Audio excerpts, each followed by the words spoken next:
You are listening to the weekly Dartscast. 1 hour 90. Hello and welcome to a new episode of the weekly Dartscast, sponsored by Dartwolf. I'm Alex Moss, and alongside me is the Darts Driver King, the Darts statistician, Burton, DeWitt. How are you doing? I'm doing just super. How are you, Alex? I'm doing good, thank you. It's always good after a weekend when Stowmarket and Colchester have won at the football, and there's plenty to discuss from what was one of the busiest weekends of darts so far in 2022. And we'll start in Germany, where the European Tour resumed the second event of the year, and a familiar name lifting the silverware, Michael van Gerwen, just his 33rd European Tour title. His first, though, since 2019, beating Rob Cross 8-5 in the final on Sunday night. And we'll get straight into our question of the week that we've put out on Twitter. How many titles will Michael van Gerwen win this season? I don't know how many he will, but it will be significantly more than last year and the year before. And a lot of that comes down to, I know we're excluding the Premier League nights. Obviously, if he wins the main event at the end of the season, that will count. But we're excluding the Premier League nights. But I think that's a big reason why the new format is why he is going to rebound. It's what I said at the start of the season. I thought that the new format would benefit him more than anyone else, and we're starting to see it. We saw him put together a night right before the UK Open where he won it, and he followed it up winning another one, and now he's won a Euro Tour on the back of that. And he won a Euro Tour convincingly. Yes, he struggled a bit against Martin Lukeman in his second match, but he was dominant against Jose Justicia in his first match. He was dominant after falling behind 4-1 in the final against Rob Cross, and really those last few legs looked like the Michael van Gerwen of old. I was very surprised if he missed a single dart anywhere, and that's why he turned a 4-1 deficit into an 8-5 win, and the way he was playing at the end would have been 8-0 if they played another 8 legs. He got lucky against Dimitri Vandenberg, but eventually he was bound to get lucky at some point on the way to through a tournament. It happened that Vandenberg missed a few darts at double, but Van Gerwen played well in that match. Obviously not as well as he did in the final, but he played well. And now he's getting that winning feeling back. He's getting that confidence back. He's losing that fear of winning that led to him losing. He's getting back that feeling of winning that comes from lifting titles. I don't know if he'll win the match, but I don't know if he'll win the majors that are coming up or the Premier League, but he looks like he's live again. He looks like he is one of the best players at the game. But what he did this past week and what he did in the Premier League the last couple of times is what Gerwyn Price has shown he can do across a tournament. Peter Wright can do across a tournament. We know Johnny Clayton can do across a tournament as well. Michael Smith has been doing that recently as well. So there are a lot of players who can play at that level that Van Gerwen is doing. And that's going to mean the titles are still going to be split. But MVG is on his way back now, and I firmly believe that. And I think he'll push the double-digit titles that we're used to seeing him, not the 20 plus that we saw a few years ago. But I think 10 titles is not out of the realm of possibility. I'm not going to pick him to get 10. I'll say 7 or 8 when it's all said and done. He has one now, but there's 11 more Euro Tours. There's 24 more Players' Championships, and there's a bunch of televised events to come. I think he's going to get his fair share of them, and I think the Premier League format is a big reason why.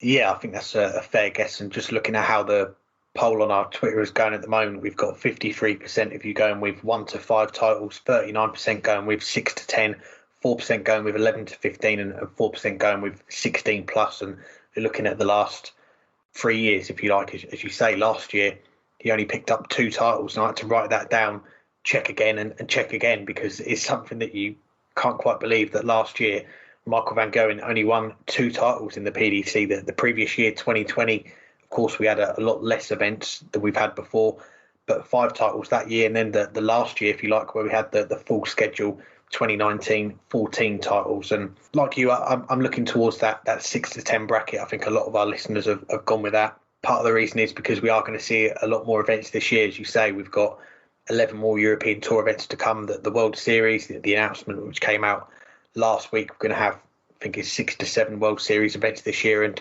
Michael van Gerwen is a name that's going to be in the field for all of those you'd expect. So there's going to be a lot more opportunities, a lot more playing time for Michael van Gerwen this year. And I think they've said it in the commentary as well about the European Tour. It's been such a a happy hunting ground for Michael over the last few years. He's won a lot of titles on there, easily more than anyone else. 33 titles now, and it's something that we just got used to him winning these titles, going to different places in Europe, picking up these titles, and that kept that confidence, that momentum going into the major events. And that lack of European Tour action over the last couple of years, maybe that's been an effect on Michael as far as his dip in form and his dip in results. But having the Premier League, the format, I know you mentioned it and you said it right before the start of the season that this new format could be something that does play into Michael's hands and does help him get back to where he was before. And we're starting to see that with the last two nights winning the title, if you like, in the Premier League, and now winning this European Tour event. And the biggest compliment I could give Michael van Gerwen is back in his peak when he was winning week after week, is that you tune in, and I personally felt that most of the time it was a foregone conclusion that Michael would be battling at the end of the tournaments and most likely lifting the silverware at the end of it. And that's something that a few players we can say we've had that feeling about over the years, Phil Taylor being the obvious one, but Michael had that for a while. When he started to lose more often, players were getting wins over him, their confidence was building, his confidence was being chipped away at, but now we're seeing him win more regularly. And yes, he did have a little bit of fortune at the weekend. Peter Wright pulled out. He would have played him in the quarterfinals. That would have been a very tough game for him. And Dimitri van den Bergh missing the three match starts in the decider. So he's had a little bit of fortune, but he's still had to produce, hasn't he? The 113 average from 4-1 down against Rob Cross in the final to come back and win 7 of the last 8 legs. That is very impressive. And that is the Michael van Gerwen that we know from those peak years. So when he can produce a level like that in the final on a stage event like the European Tour, it's a very good sign, and things are heading in the right direction. And yeah, I'm going to go 6-10. I think this is going to be the year where we see Michael start to lift more silverware. Well, let's talk, though, about the beaten finalist, Rob Cross. 5 matches, averaged over 99 in every single one of them on his way to a 5th Euro Tour final. But it's also a 5th Euro Tour final defeat for the 4-hit wonder, 2-time European champion, but never won a Euro Tour event. Will this be the year we finally see Voltage win his maiden Euro Tour title?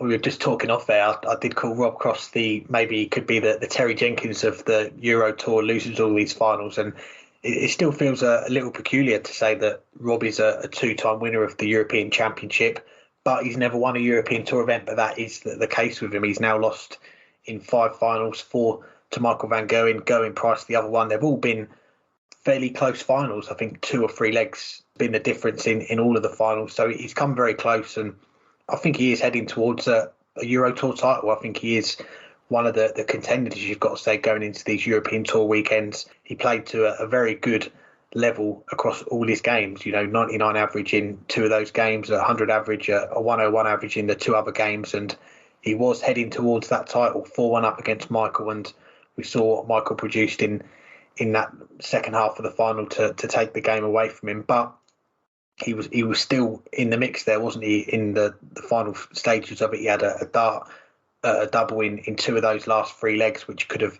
made it closer and could have kept him in the final. So he really wasn't far away at the weekend from getting that first European Tour title. And all the signs are that I think he is going to be in the mix, and I think we will see him in a few more finals this year on the European Tour, because he's back in the Pro Tour top 16 this past weekend. He was the 8th seed. I think the previous 2 European Tour events, or previous 3, he's been one of the qualifiers. I think one of them he got pushed up to the seeds when a player pulled out, but last year he had to come through the qualifiers to get in this. The fact that he's back in the Pro Tour top 16 now is a sign that away from the TV cameras, he is performing. He is one of the top performers, and when you're in the Pro Tour top 16, that means you are going to be in these European Tour events. So I think we'll see more opportunities for Rob this year.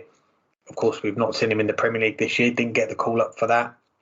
But as he's shown, and as Dimitri van den Bergh shown, getting to the semi-finals at the weekend, that disappointment of missing out on the Premier League, they've put it to one side. Maybe they are using it as a bit of fuel, a bit of determination to push themselves on this year and prove and show to everyone else why they should be in the field for next year. But even if they're not doing that, they are showing on the hockey so far this year that they're live contenders. And I think Dimitri van den Bergh, we could have put him in this question as well. I think he's a fair shout to get off the mark. He made his first semi-final at the weekend, was very close to a first European Tour final. But I think those 2 players, Rob Cross, Dimitri van den Berg. I think they are going to get more chances this year. And yeah, I'd definitely back Rob maybe to not be the Terry Jenkins of the European Tour and get that first title this year. I think there's every chance that he will. And he looked like a champion over the weekend. He didn't win the title, but he looked like a champion. And that doesn't mean he will cross the line at any given point. I said the same thing about Michael Smith at the World Championships. He looked like a champion. It just so happened in the final, at the end of the match, someone played at an even higher level to beat him. Same thing happened here. But if you look at some of the things that Rob Cross did along the way and how he lifted his game at the right moments just to get to the final, that is what champions do. That match against Karol Sedlacek, it wasn't that he was playing poorly, but he was the second best player in that match. But then he takes out 3-ton-plus finishes, including the backbreaker, that 129, to get the break and take the lead. And you just knew it was going to go. Kind of like in his debut year, you just knew he was going to hit that type of shot at the right moment. And that's why he won 4 titles in the World Championship his first year. Because when the moment came, and when the most important moments came, you knew he was going to hit. And I should also mention the 117, the leg before that as well, with Sedlacek waiting on a double. That match was the work of a champion. And yes, Michael van Gerwen went into beast mode for the last 5 or 6 legs in the final. And that's why it's Michael van Gerwen who won the title. It's why Rob Cross is runner-up for the 5th time. But I think there's every chance, from what we've seen from Rob Cross so far this year, that he will put himself in that position again, and he will cross the line. He is a winner. He is a proven winner. It just so happens that by the fluke of things, that it hasn't happened on this particular tour yet. I don't think that's going to be something playing on his mind. This is just another event for someone who is a world champion and a 2-time European champion. Whether he does win his first or not this year, I don't know. But as you said, he'll have those opportunities. He'll be in that position like Dimitri van den Berg, because he is back on the up. And also, not really much pressure on him this year, because 2 years ago was such a horror year for him. So he's playing without pressure and playing well. Only good things can come. Hopefully we'll have some more Rob Cross appreciation minutes this year. Well, we're going to switch gears to the Women's Series in a moment, but looking forward to bringing you this chat. It's our first guest, the former champion of the world, Richie Burnett. I'm pleased to say I'm joined by the former champion of the world, Richie Burnett. Thanks for the time, Richie. How are you doing? Yeah, very good, thanks. Yeah, I'm okay. Yeah, I'm very good. Good to hear. Well, we're talking a few days after your return to a PDC major event at the UK Open last weekend. How are you feeling just a few days after playing at Minehead? It hasn't improved. I played all right first game. Second game, I just wasn't at it. I felt cold.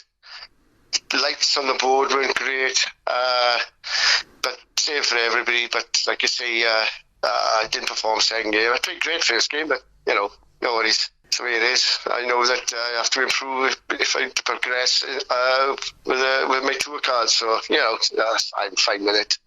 Well, let's circle back. You've been competing in some of the biggest tournaments in darts for most of the last 30 years. But what are your earliest memories of playing the game? Well, it all stemmed from playing county and internationals with the BDO. I felt that you were playing for one tournament at the end of the year. That wasn't for me. A lot of people hang about in the BDO because of BBC. But I didn't want to be a pop star. I wanted to be a sportsman, so that's why I went across. So that's my angle on the early days of just progressing to. I'm probably 10 years too late, 10 years too early. Didn't peak at the right time. But you nowadays you can play every weekend if you like. So yeah, I got no axe to grind with anybody. Things happen for a reason, I suppose. Well, looking back, one of your very earliest successes came in the WDF Europe Cup in 1988, along with Eric Burton, Chris Johnson and Geraint Wilson. You won the team event for Wales in Great Yarmouth. What were those early days like putting on the Wales shirt? We didn't stand a chance, to be honest. And I'd be honest with you, Chrissy Johns carried that side. I felt sorry for Gary Wilson. He didn't play very well. Eric Burton was solid, but we won the team. It was just great to be involved in that because it was my first short team performance, and I played brilliant in that. So it was great to represent in a 4-man team format. So I was really proud of what we done. We won the team event, so good memories of that, because I played really well in the team event. I was man of the tournament and that, but the pairs and singles counted against us, and then I think we came third overall, but we won the team event. Fast forward a few years to the mid-90s and 1994, you were picking up a lot of the big titles in the BDO, the Dutch Open, the Welsh Open, Denmark Open, British Match Play, the World Masters. What was that feeling like that year? Was it close to feeling unbeatable at times? I think I was unbeatable. I think I went about a year and a half without losing a game. If I did, I lose. I didn't. It meant nothing to me, because I was everything I entered that I needed to win. I thought I could win. I won. I was invincible. Great feeling to be in the world number one. I mean, there was probably only one player or two players actually that could have beat me at that time. It was Dennis Priestley and Phil Taylor. But I didn't have a chance to play them until late on. But I was playing unbelievable at the time. So the thing was, I didn't have a chance to really progress, because there was 1, 2, 3, 4 opportunities a year to show off, and that's what I'm saying. Nowadays you can progress in tournaments every other week. Premier League. These guys now are earning good money because they have the chance to. And I never had that opportunity, which was a bit gutting. But like I say, it was the sign of the times. Well, one of those opportunities to show off back then was, of course, at the Lakeside in 1995. How different was it playing at Lakeside for the first time? Was it nerve-wracking, or all that success leading up to it, did that give you a lot of confidence going in? Yeah, it was nerve-wracking, but with the way I was playing, I had no nerves as such, only the fact that it was new to me. So I just concentrated on what I could do, and that was win the event. It was the first time for me to be in it, and I was favourite, so there was a lot of pressure on me, but I didn't think about it. That's all I wanted to do. I was there to do a job, and I'd done that. So yeah, you definitely did. You beat Raymond van Barneveld 6-3 in the final. What are those moments like, standing on the stage, throwing the match-winning dart and lifting the trophy? It's what every dart player dreams of. Yeah, I mean, the first dart I threw was a fantastic marker. And for some reason that week, I ended up on double 18 a lot of times. And I had a fabulous marker. And I thought, you can be too close on the left side of the board with double 16. So I used to leave double 18 purposely. Sometimes it was right side. You can be beyond the double and then throw the dart. And that's exactly what happened. I threw the first dart, and it was a lovely marker, and I just threw that dart, and it slid in off it and went in. I did miss. I don't know what happened with the third dart, but at the end of the day, you just lift your arms up in the air and you've won. So yeah, good memories. Definitely. Well, after that, you were twice the runner-up at Lakeside and at the World Masters, losing some close finals. Looking back, do you feel like any of those titles got away, or after a while were you focusing on the next event coming up? Yeah, 96 was different for me. Defended it, got to the final, didn't feel very welcome there at all. BGO, they had their favourites, that's being polite. 98 against Barney, that was one that got away from me. He out-doubled me. I outscored him. I had a chance. I had 102 to win the title. But in all fairness, he done a job on me on the doubles. And that broke my heart, to be honest. I lost a little bit of momentum after that. And I had a bit of a troubled private life as well. So, yeah, things happened that, were out of my control. But, yeah, I was proud of myself to get in the final in 98. I really should have won. But, it was a dawn of a new era for Dutch darts, and Peter Riemann, he carried that forward well. Looking after that, you then make the switch over to the PDC. You had some deep runs at the World Match Play. You had some quarterfinals at the Circus Tavern, their World Championship. Then we don't see you as regularly on TV. The results away from the cameras drop. How hard was that time from being a regular on TV to then missing out? Yeah, it's difficult because sometimes things happen to you. There's out of your control.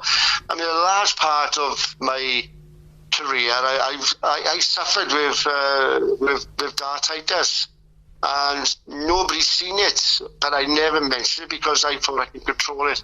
I mean, I throw darts now, and my leg goes up in the air and this, but people don't understand. It's dartitis, and it's not what I want. I would love to throw like Anderson just used his arm to throw. No, it isn't like that for me. Honestly, it's a quest. It's like an adventure every time I move to the hockey. But my staple achievement that I always look back on is that I have been here, seen it, done it. I'm still good enough to beat anybody with that in my game. Yes, a remarkable achievement, and you've had plenty of comebacks, and the one I want to touch on first is towards the end of 2010. We see the results turn. You had a semi-final, back-to-back finals on the floor. You get to Ali Pali as the second highest Pro Tour qualifier. What did that mean to you to get back on that big stage after a little while away? Yeah, it's like I say, if I can't give 100% towards darts, there's no point in me doing it. So it's difficult to put into words how difficult it is nowadays. Well, a Pro Tour title, semi-finals of the World Grand Prix 2011. You're in the top 32 come the end of 2014 as you prepare to play at Ali Pali again, but you were removed before the draw and a ban was to follow. How tough was that time to go from preparing for the World Championship to then having everything taken away from you? Well, it was the worst time of my life, to be honest. It was suicidal times, and I went through absolute hell. And I could have done a lot of damage to the game if I'd have, said what I wanted to. But that's not me, and I took it on the chin, and I can still hold my head up high. And it was such a difficult time. It's really hard to speak about. You would not know what it was like, unless you was in my in that particular day. It was horrific. No, I've nobody to blame but myself. Can't imagine what that time was like, and you were banned for 18 months. During that time, how did you get through those moments and then come back to where you are now? This question is so difficult to answer because I really don't know how now, because it's a while back. But I just live day to day, and I try never to think back about it. I was still practicing because I had nothing else to do. Shut up, Ralph. My dog is to me again. He's a bit aside me. No, it was really hard, and it was like hell on earth for me, and it's certainly something I wouldn't wish on anybody. But like I say, I could say a lot of things about it, but I won't, because it's not right. I don't want to feel sour about it. But there's things I could say later on in my career when I'm about to finish that may enlighten people. But I certainly won't put anybody down in any way, shape or form, because it was my fault. I take full responsibility for my actions, and I'm over it, and I move forward, and that's the only reason why I'm still here playing. Well, you definitely did move forward. You make your comeback on the Challenge Tour in 2016. You win 2 titles. You went into Q School 2017 to win back your tour card, and you get it back on the third day. How proud an achievement was that for you to get that tour card back at the first attempt? It was great. I thought, here we go, because I've got a lot to prove, because I didn't feel hard done by, because like I say, I was responsible for my own action. But I thought, here we go. And then from there on in, I had a lot of bad luck. I had eye surgery, I had knee surgery. Just everything went against me, and it showed on the map of my performances. So now, getting it back this time, I've learned that practice isn't everything. Mental attitude is everything for me, because I'm 55. It's my last dance, and I'm just going to try my best. If it's not good enough, all well and good. But at least I can look myself in the mirror and say, look, this is what I got to do, and if I do it, I can feel proud of myself. And it's that's what I want, is just that good feeling of, me being proud of myself. You mentioned the last dance there. I was watching your interview with BBC Wales recently. You're calling this your last dance after winning your card back at Q School last month. What was that moment like when you found out that you'd done enough to get your card back again? It's great, because, I've had a long-standing injury with my knee. It's a floating bone, it is. I don't know what they call it, osteoporosis. And of course, the day I goes up, a few days beforehand, my knee swells up to twice the size, and I thought, I couldn't put any weight on my foot, on my leg. So I'm just worrying about that. And after 2 days, I could put my weight on it, because it went down a bit because I was taking tablets and the inflammatories. And I thought, right, I'm going to make the most of this. And I did. So it kept my falls off the darts. And that helped me. I wasn't worrying about the darts. I was more worried about my knee and my, my upkeep on the dartboard rather than worrying about how I was going to play. So, sometimes things like that can help you. But it certainly did me. Yeah, definitely. You said in a strange way it helped take your mind off things, the injury. How is the injury now? You've had a few weekends back on the tour. Obviously, you're still working as well. What's the injury like now? It comes and goes. It's a floating bone, it is, in my knee, an old injury from football, rugby, or whatever, years and years ago, or whatever. And sometimes it comes back. It gets trapped like in between your joint or whatever, and then it flares up. It was just bad luck at that time, but luckily it went away. So, hopefully it don't come back. There's no point having surgery because the chances of finding it are pretty zilch because, no matter my luck, they'll just open it up and I'll be out and they won't have found where it is or whatever. It's one of those. So, there's no point having surgery now this time of my life. I'm 55 and then just go for it, one day I will have a good day at the office and bang, it can come together and I can win. But I'm not even bothered about it. I'm just enjoying myself. I'm going to play with a smile on my face and do the best I can. And if anything comes after that, it's a reward. Good to hear. Well, we have to mention Welsh darts as well. Back in the day, we had the likes of Alan Evans, Leighton Rees, yourself as well. Gerwyn Price and Johnny Clayton, they're flying the flag at the top at the moment. We've got players coming through as well, like Louis Williams. Has Welsh darts ever been in a better place than it is right now? No, absolutely not. I mean, these boys are playing unbelievable darts. They're a credit to the game. And I'm fully behind them. They're a good set of boys. I can't say anything better than the fact that when I played on the main stage, everywhere I played, I was playing abroad. I never played a major championship or anything of any sort in Wales. These guys are going up there and saying, well, F you, I'm here to do a job. And fair play to them, they got the bollocks to do it, and I'm really proud of them. I'm really proud of them. Definitely should be. Well, let's circle back to last weekend, and I was one of the lucky ones in the multi-board room to see your celebration after you won your first game. But when the draw came out, were you surprised that you weren't on maybe stage 1 or 2?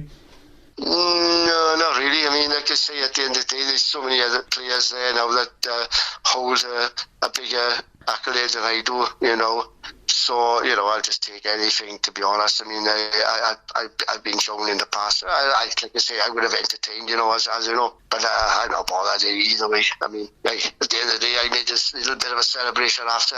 I think that made a lot of people's day anyway, so whatever. It don't matter to me. Yeah, it was great to see. And you mentioned off air that you've been busy with work. What does a typical week look like for you now with work and being back on the tour? How do you fit it all in? I'm a busy person anyway. I tend never to sit down, tend never to watch TV. I've always been up and at it. I don't know what they call me, to be honest. They tend to think that there's no stopping me, but I can't sit down. I've got to be doing something. So I work.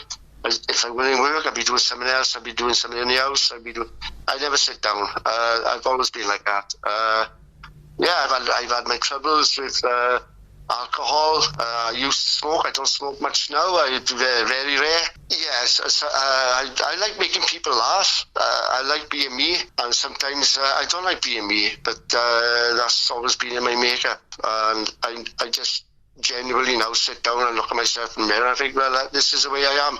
I don't care anymore. This is the way I am, and this is how I'm strong, and I'm a survivor. Well, lastly, Richie, before we let you go, I know you said you're not setting too many targets for yourself for these next 2 years, but you did mention getting back to Ali Pali again. What would that mean to hear the Stereophonics playing again and walking onto that stage again at the end of the year? Yeah, like I say, I'm not even looking at anything. I'm just trying to be as best as I can. Look myself in the mirror following day, and hey, I might have a new song because I'm a huge fan of The Damned.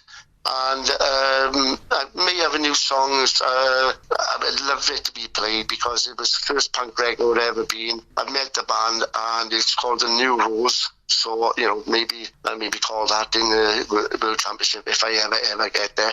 If I don't, I'm not worried about it. It's no problem. I'll have a smile on my face regardless, trying my best to follow on you. Well, fingers crossed we'll get to hear that at some point over the next 2 years. Richie, it's a pleasure to chat to you. Really do appreciate it, and we wish you all the best for the rest of the year. I know you mean it. Thank you very much. I can tell you, boys, I appreciate it. You're a top guy. Thank you. Thanks again to Richie for joining us. Now on to the Women's Series. Made its return for 2022 at the weekend, and a dominant weekend for Lisa Ashton, winning just the 3 of the 4 events. Fallon Sherrock winning the other event of the weekend. But how much confidence can Lisa take from her weekend's work in Barnsley? She can and should take quite a bit. And now, if you look at the stats, they're a little misleading because in the first event, Fallon Sherrock was nowhere to be seen. She was really struggling. Yes, she won 3 matches, she won 4 matches. But you look, none of them were over 80, and the first 3 were south of 70. That's not the Fallon Sherrock that we know. And it took her a couple matches in the next event to really get going. But come the final day, in particular the final event, Fallon Sherrock was playing well. But Lisa Ashton still was able to get over the line. And it wasn't just the final where Lisa Ashton had to play at her best, but it was also the semifinal against Kirsty Hutchinson, who by far the best I've ever seen from her playing, averaging north of 90, an 11 dart leg in there, and really pushing Lisa Ashton and making Lisa Ashton perform. And, well, Lisa did, and that's why, she's a 4-time world champion. But I think the fact that she was able to win those matches and string just top-shelf matches together on the way to that title on the Sunday is what should really give her confidence, because that was when the best players were playing at their best. They weren't earlier on. And she still found ways to win, and she still found ways to come back and win against Sherrock. Now, that said, we've seen now this is the 3rd year of the Women's Series, and we've seen in the past it really is just Lisa and Fallon, and the depth still isn't there, but we're maybe just starting to see a little more improvement from the players chasing them, and that will only make these titles all the more impressive and should only build and give Lisa and Fallon more confidence as they continue to win them, because most of them they will continue to win. But that said, it's not as impressive as some of her, when she's won boards on the Pro Tour and pushed some of the best male players all the way when she was a tour card holder, and even before she was a tour card holder.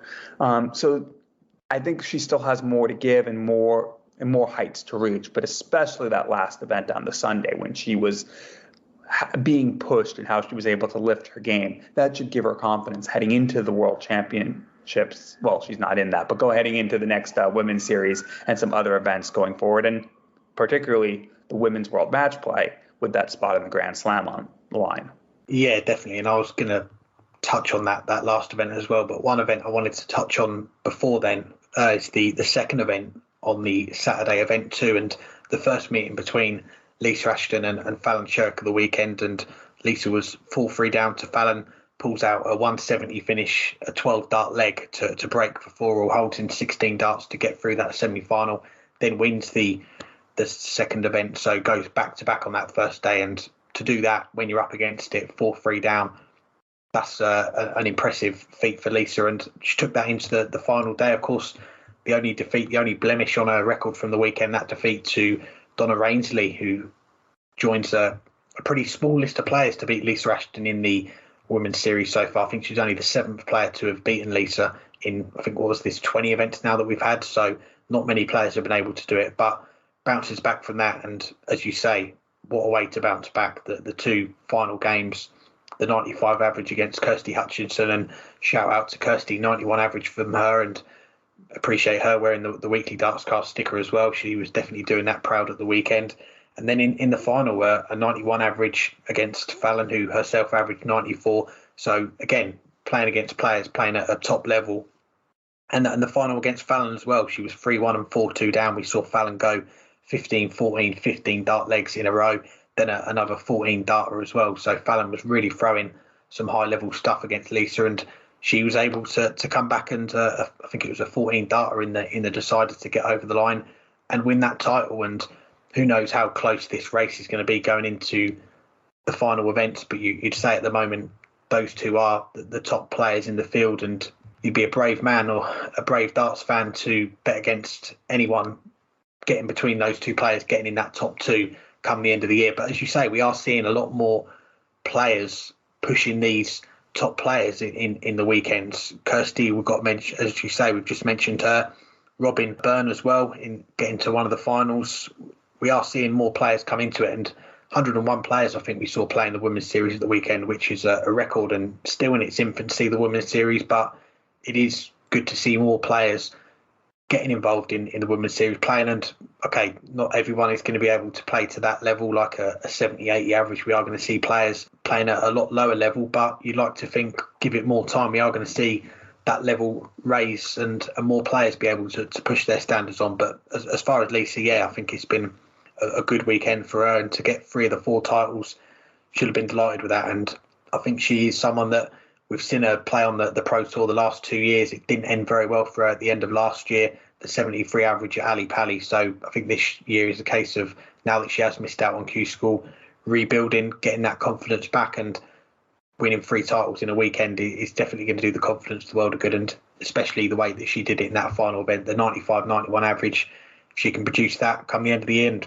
come Q School next year, we could see her back on the tour.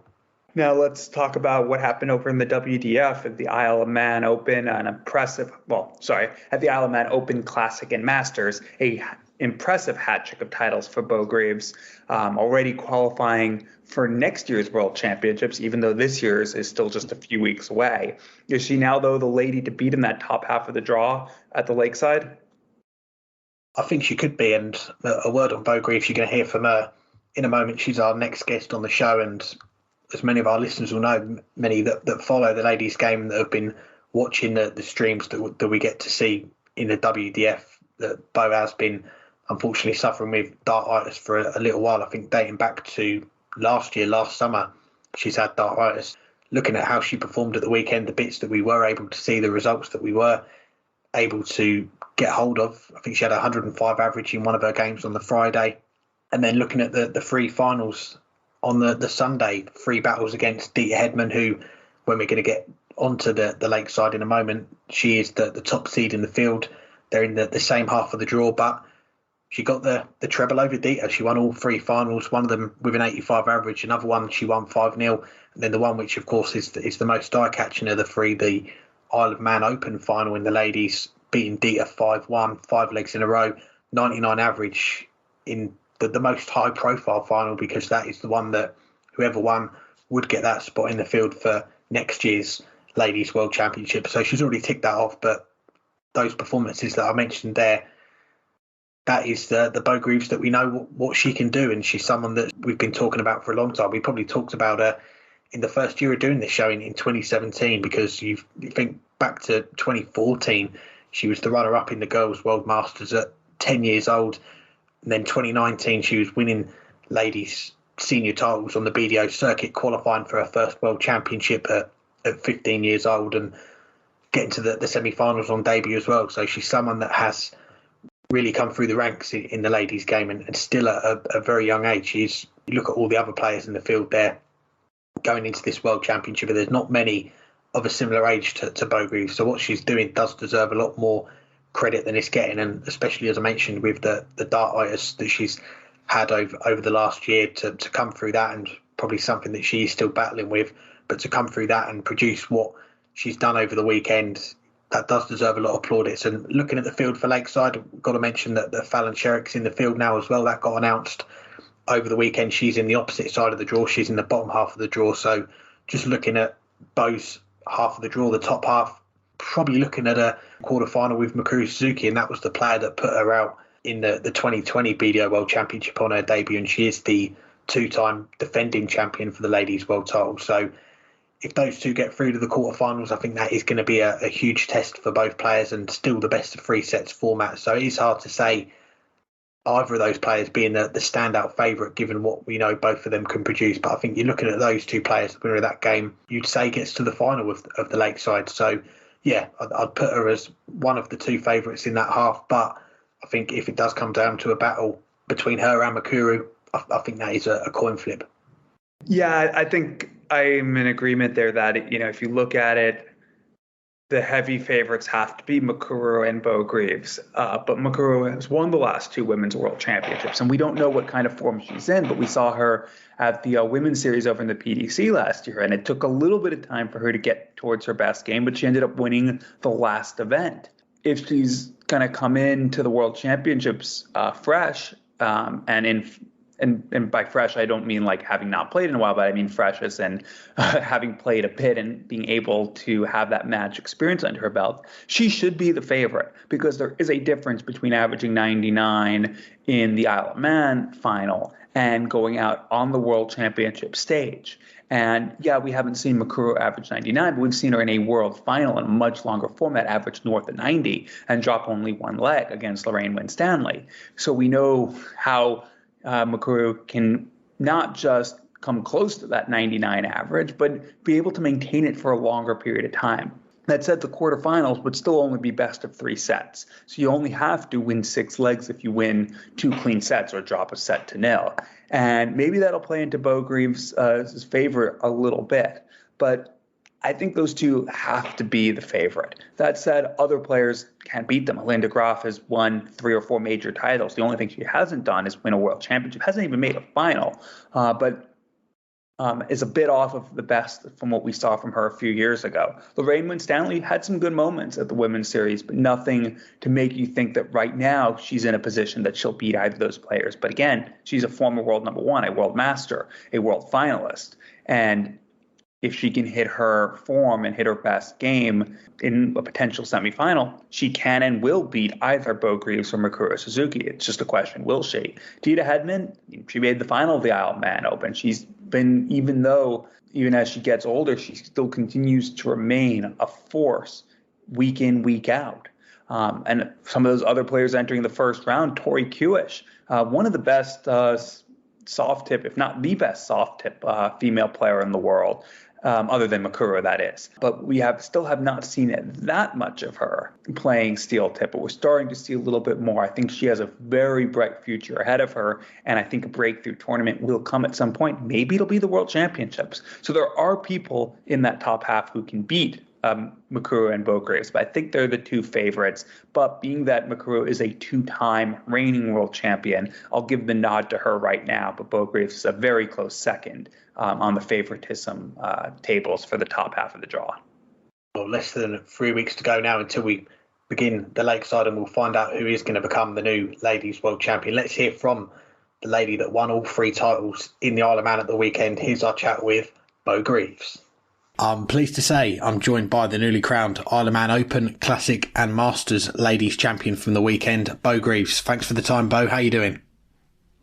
Yeah, not bad. Yourself? Doing good, thank you. And let's start with the weekend just gone, those 3 titles in the Isle of Man. Some impressive performances, a 99 average in one of the finals. How pleased were you with how you played in the Isle of Man? Yeah, I was on the moon, to be fair. I played well on the floor all weekend, and I was excited to get back on stage, and yeah, I enjoyed it. I played really well now. Honestly, yeah, so happy. It was great. We'll rewind to when we last spoke to you just before you went out to Romania for the WDF World Youth Cup. That was back in October 2019. What a week it was for you, winning the girls singles, the girls pairs with Shannon Reeves, and the overall title for England. What are your memories of that week?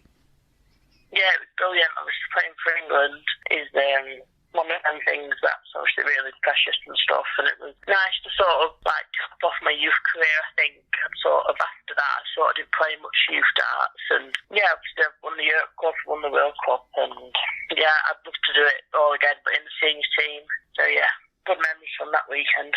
Well, that year, 2019, that was such a successful year for you, a breakthrough year on the women's circuit at 15, qualifying for your first BDO World Championship as the 6th seed. What was that build-up like heading into 2020 playing at the O2? Was it a nervous wait or was it just excitement to play?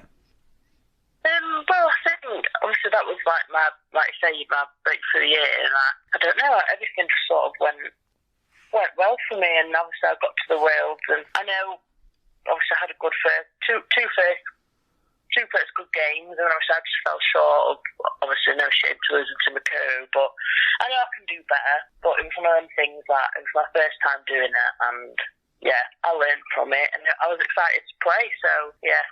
Well, you did make your mark at the O2, one of the highest averages of the first round. You dropped just one leg to beat Tori Curish. How did you find that first taste of the World Championship stage? Yeah, I loved it. I think, like, playing throughout the year, obviously, like, you know, when looking at the rankings, you think, yeah, I'll probably get there. You're just trying to get the highest seed possible. But yeah, it was one of them. I loved it. It was great. It's always a good achievement to sort of cap off the year you have playing all the comps all round. And yeah, I felt good. I weren't nervous, really. So and then I just went up there and tried my best. And I think that's probably just what won me. I was just a bit more consistent in the game. Yeah, and you went even better in the quarterfinals at 86 average. You beat Eileen de Graaf in a deciding set. At that point, you're in the semi-finals. Are you starting to have your eyes on the title? Thinking back, maybe I think I weren't really thinking that far ahead, and I just thought, I don't know, I think I was still quite young back then. That was my first world, and yeah, I just fell short, but I think I'm a much better player now than I was back then. So obviously going forward into this year's World Championship, and obviously I'll know what it's like, and yeah, excited. Definitely, and as you mentioned, your run came to an end in the semi-finals against the defending champion Mikuru Suzuki, and I think a lot of people that watched the game, they agreed they wanted the game to be longer than the best of 3 sets, but you lost out 2-1 in the end. How did you reflect on your first World Championship? Yeah, like you say, it's always a shame, obviously, playing a World Championship, but you only got best of 3 sets, so I think that's a shame. But I don't know, I went off the stage and I was proud of myself where I handled it, and yeah, I didn't really beat myself up too much. I went off and just started practicing again, and yeah, I didn't dwell on it too much. I had a great time then, and I obviously played well. I just sort of ran out of steam, you could say, I suppose. But like I said, my first one, yeah, it was good. During that week at the O2, you also celebrated your 16th birthday, which made you eligible for Q School. Was that the plan then, to play Q School as soon as you could, or what persuaded you to give it a go at the start of 2020? It's just one of them things. I thought, to be honest, thinking back, I probably shouldn't have done it. I don't think I was too interested. I think at the time I had a sponsor where they were more interested in the PDC side. And to be fair, I didn't play well at Q School at all. Like, I'll admit that. There was no excuse. I just had one of them weeks where I just didn't really play well. And then obviously I played a few challenge tours and stuff. But I'm just more concentrating on like the ladies' game in a minute, I think. And then I'll slowly go into the PDC. But yeah, slow and steady, I think. Well, not long after that, the world shut down with the pandemic, and for much of the last 2 years, a lot of events have been cancelled. What was that time like for you, going from being regularly travelling, playing darts, to then being at home? Yeah, it was hard, I think. And obviously, lockdown, I played a lot of online darts and stuff, but obviously it weren't the same. And then, to be fair, getting out of lockdown, I struggled really bad with my darts and stuff, and I don't think it helped a lot of people with just the fact that you spend so much time in your room playing darts behind the camera, and then to actually play darts in front of people again was like doing it for the first time. So that was like a learning curve again, coming out of lockdown. That was difficult. One new event we did see come during the pandemic was the PDC Women's Series. You played in the first one in 2020, made the quarterfinals in the first event. What did you make of it at first? Yeah, it was a great opportunity for the ladies, and obviously they're doing more now. Yeah, you know, I started off well in them tournaments, and I just had a nightmare towards the end of them. But it happens, and sometimes you play well, sometimes you don't. But yeah, it was a good experience. I think I'll probably try and do a few this year. But yeah, I'll see what happens. To be honest, I'm not like too bothered at the minute, but I probably will be. I feel like the World Championships and stuff are over with, and then I can concentrate on them instead of that I've got coming up. And last summer, as restrictions eased, the WDF Tour made its return in place of the BDO. You had that automatic spot in the Women's World Championship at Lakeside for your Scottish Open title in 2020. What do you think of the new qualifying format? Do you think it adds to the prestige of these big Opens to have that Lakeside spot up for grabs? I think, yeah, it's good. But I think sometimes, yeah, you know what, it's a good system. But obviously, I think some people would obviously have it the old way, and like the new way. But obviously, it was a complete new organisation, so we obviously had to. But you know what, it's brilliant. Obviously, them big Opens, and obviously to win one, that's just an added bonus to get to the World. So it's good. And like I say, anyone can have a good day and win a tournament. So it might bring some new faces into the future World Championships, hopefully. We had one of your friends on the tour, Kirsty Hutchinson, on just after you two played in the finals in Wales, and we spoke about your problems with dartitis. When did you first notice something wasn't quite right?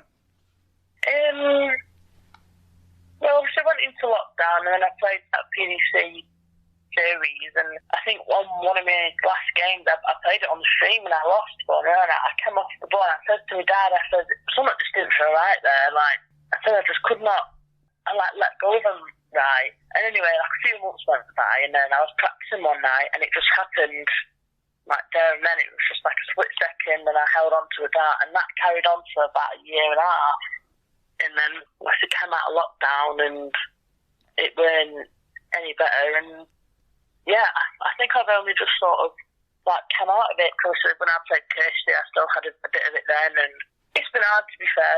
It's been one of them things where you sort of, when you first get it, you think, God, how am I ever going to be the same that I was before? But I think now, looking back at it, it's helped me be a better player, to be fair, and helped me just appreciate that more in the long run. But yeah, I never gave up on it though. I never thought, this is going to be the end. Like, I never thought that, and I think that's one of the main things why I got rid of it. So yeah. No, that's great to hear, and great to hear that you're coming out the other side of it. And as I touched on at the start, we saw last weekend your game definitely coming back. How much support have you had behind the scenes with your game to help you get back on stage, throwing those monster averages, the 99 in the final? I think you had 105 on the floor at the weekend as well. I think, obviously, my brother also had dartitis, and I said to him, like, we had a few practice sessions and stuff, and we were just chatting about it, and I don't know, and I practice with Shan Reeves a lot, and I said, like, I've never practiced as much as I have now, struggling, because I think I was so like keen to like just not necessarily get rid of it, just try my best and be better than what people have seen. But yeah, I don't know, but it's like completely flipped my head about, to be fair, because I enjoy that so much more now. So I'm not bothered about win, lose, draw, whatever. It's just about I love playing. So yeah, it's worked out all right. Good to hear. Well, as you mentioned, you're focusing at the moment on the ladies' game, and there appears to be more opportunities coming into the ladies' game. The World Championship coming back at Lakeside next month. We mentioned the PDC putting on a women's series, their World Match Play. For you, does a long-term career in darts feel more achievable than perhaps when you first started out? Yeah, definitely. I think with me personally, I'm obviously more of like enjoying it now, but there's so much darts on it at the minute, and obviously the PDC are doing that match play stuff and all that. And I think it's great. It's good that the ladies can earn more money, because the WDF, it's not. Not many women rely just on winning that. So hopefully in years to come, it'll improve and the money will get better, and the ladies can actually make a full-time career out of it. Let's hope so. Well, let's touch on Lakeside. Your World Championship debut was at the O2 when the BDO moved the event away. The WDF have taken theirs to Lakeside. Have you ever played at Lakeside or been there before? I did. I played a youth. I won my World Masters at Lakeside actually years ago. I think I lost, but I mean, I enjoyed being there. But I know obviously a lot of people love the Lakeside. But to me, it's just another venue. But I am excited and I'm looking forward to it. So yeah, hopefully it'll be a good week.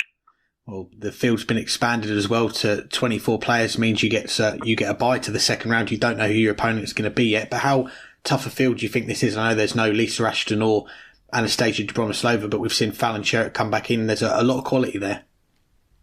Yeah, I think even with obviously like certain ladies being took out or like, you know, not being in, obviously I think people who will look at it and think it's quite an up and draw. But, you know, you don't know though, you don't know how someone's going to play, and sometimes, you know, I'm sure there'll be a few shocks in it, and like I say, with 24 ladies in now, there's a lot more to see and have a look at. So yeah, it's going to be a good comp, and it'll only get better. So it's exciting. Two more before I let you go. You only turned 18 in January, so I'm sure there are plenty of World Championships to come. But do you feel like after the weekend you've just had, you're coming into some form at the right time heading to Lakeside? Yeah, definitely. I think before I went to the Ironman, I thought I can get to the stage at least on one of the comps, knowing that, like being on the stage and obviously getting used to playing on the stage, obviously to win 3 and play a lot of legs on there was brilliant. Thinking when I go to Lakeside, I'll be prepared for that. So yeah, and I am playing well at the minute, but like you say, you've just got to take it slow and steady, and if it goes my way, it goes my way, but if it don't, it don't. I'm sure there'll always be more, but yeah, I'm excited. And lastly, before we let you go, we're talking less than 3 weeks before the Lakeside. What's the plan between now and then, darts-wise? Have you got any tournaments lined up, any practice plans to get yourself sharp for Lakeside? I'm away this weekend at just a little comp that a few dart players go to, so I'm going to go to that. And then I'll probably just have a lot of practice sessions with Shan, and then just, get ready for it, I suppose, and just, do the best I can, and we'll see. Well, Beau, it's a pleasure to catch up. Congratulations again on the great weekend that you've just had in the Isle of Man, and we wish you all the best for the Lakeside next month. Thank you. Lovely talking to you. Thanks again to both for joining us now to finish up the show. It is, of course, Premier League picks time. And before we get into our picks, just a shout out to the winner of our first last man standing competition for this Premier League season. Congratulations to Joseph Kilduff, who was the last man standing after last week. We had 4 players left. He was the only one to give us a correct tip for that week. So he is the winner. Prize will be in the post to him very soon. But let's get on to our picks for night 6. And this week it comes from Nottingham, the first quarter-final of the night. Michael Smith against James Wade. How do you see the first game going? I think Michael Smith is just now, well, not just now, a couple weeks ago started, but he's now really getting his feet into the Premier League campaign. And it's showed off by winning against Joe Cullen and then following it up by winning against Gary Anderson last week, and then winning against Johnny Clayton, and playing well in the final against the second best Michael in the world, Michael van Gerwen. James Wade had a good start to the Premier League campaign, but didn't get points last week, didn't play well after getting a narrow win over Gary Anderson in the quarterfinals the previous week. And I just think Michael Smith has that confidence and that oomph factor that will make him difficult to beat. Wade is always a tricky customer, but I think Smith is going to come into this match with a point to prove, like he has the last couple weeks, and I think he's going to prove that point. I'm going to go 6-2 to the Bully Boy. Oh, very nearly the same score that I've gone for. I'm gone for 6-3 to Michael Smith. This is, of course, a repeat of the World Championship semi-finals at the start of this year. Michael winning that. I think he won it 6-3 as well in sets. Well, I'm going to go for 6-3 in legs on this one. We didn't see James Wade at the weekend. He wasn't in the European Tour event. Michael had a fairly decent run getting to the quarterfinals. Was a little bit up and down over the weekend. He had a 92 average, then that blistering 108 average. Then he dropped down to an 86 average. So his average wasn't as consistent as maybe he would like. But I think this Premier League, as you say, the last few weeks he started to find his form. He got to the final last week, and I think he makes at least the semi-finals this week. So I'm going to go 6-3 to the Bully Boy. Second match, it's Michael van Gerwen coming off of his first title of the year on the Euro Tour, but consecutive titles in the Premier League series. Go against Gerwen Price, who of course didn't play last week after withdrawing from both the Premier League and the Euro Tour with an injury. How do you see this one?